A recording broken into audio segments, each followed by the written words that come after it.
Buongiorno e benvenuti alla rubrica Veneto Economia, che oggi ospita due rappresentanti di Confesercenti Veneto Centrale, il vicepresidente Flavio Convento, che è anche presidente dell'ente di formazione, il CESCOT, e il direttore Flavio Zanonato. Allora, presidente, possiamo fare un quadro della situazione per quanto riguarda i vostri associati in questo momento storico? Tanto buongiorno a tutti, vi ringrazio per l'ospitalità. Sicuramente abbiamo una situazione economica che non è molto favorevole, ma ci portiamo dietro questa situazione da molti anni. Noi rappresentiamo commercio di vicinato, servizi e turismo, sicuramente un'ampia gamma di rappresentanti, soprattutto sulla micro e piccola impresa. Sappiamo benissimo le problematiche che ci sono a livello territoriale, sicuramente il costo affitti, sicuramente l'esercizio di vicinato va in difficoltà con l'e-commerce e quindi con tutte quelle grandi player che mettono in difficoltà il piccolo commercio. La nostra intenzione è quella di fare massa critica, sicuramente unire tutte queste attività commerciali che devono fare sinergia tra commercio, turismo, arte e cultura per far vivere le città e renderle sicuramente più piacevoli. Zanonato, lei è direttore dell'associazione da un paio di mesi, ha già avuto modo di rendersi conto, insomma, delle difficoltà che stanno vivendo gli associati in questo momento?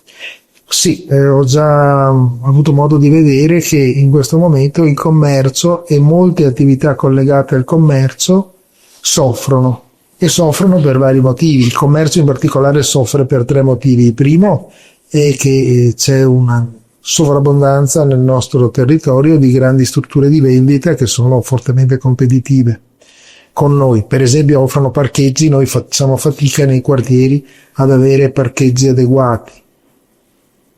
Abbiamo l'e-commerce, e l'e-commerce è una cosa davvero sconvolgente per il commercio, perché è facile comprare e noi sappiamo che non si può battere questo avversario, anzi bisogna al contrario utilizzarlo. Dobbiamo anche noi dotare i negozi di questa possibilità. E il terzo avversario è un avversario legato al costo altissimo degli affitti dei negozi, e vediamo spesso saracinesche chiuse, negozi chiusi. Queste sono le difficoltà. Poi ci sono molte altre questioni che vanno affrontate, per esempio la questione del credito.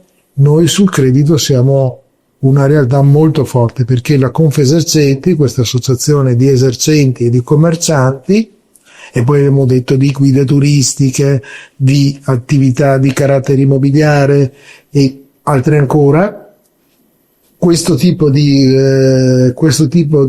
realtà ha bisogno spesso di credito, e siamo in grado di offrirlo con procedure molto veloci e direi anche con una richiesta di garanzie decisamente minore. Perfetto, grazie mille. Ecco, siamo in chiusura. Allora, era vicepresidente, il direttore ha fatto cenno alle problematiche più importanti, no? L'e-commerce, i centri commerciali, le sempre crescenti difficoltà di trovare parcheggi in centro storico, e stiamo parlando appunto dei negozi di prossimità. Ecco, quale può essere la soluzione, soprattutto il destino per questi negozi? Sappiamo che tutte le città, insomma, vivono questi buchi neri di questi negozi che chiudono sempre più spesso. Sicuramente la chiusura di negozi è una fase costante in tutto il territorio. Noi abbiamo bisogno che tutte le attività commerciali, quindi tutti i settori, riescano a fare massa critica. Noi da molti anni stiamo spingendo sui distretti di commercio, dove utilizziamo tutte le attività commerciali e anche tutti i vari player che possono essere utili per il distretto del commercio per vitalizzare le città. Sappiamo che da soli facciamo difficoltà ad andare avanti. La nostra associazione punta al fatto di riuscire a riunire una serie di attività commerciali e professionisti per creare quella vivibilità della città e renderle sempre più sicure, perché sappiamo benissimo che l'esercizio di vicinato, oltre a rendere commerciale una zona, la rende anche molto più sicura. Un nostro mantra è il fatto di dire: se vivono le botteghe e vivono il turismo, vivono anche le città.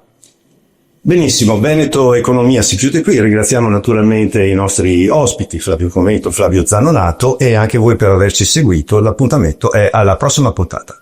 Grazie. Grazie.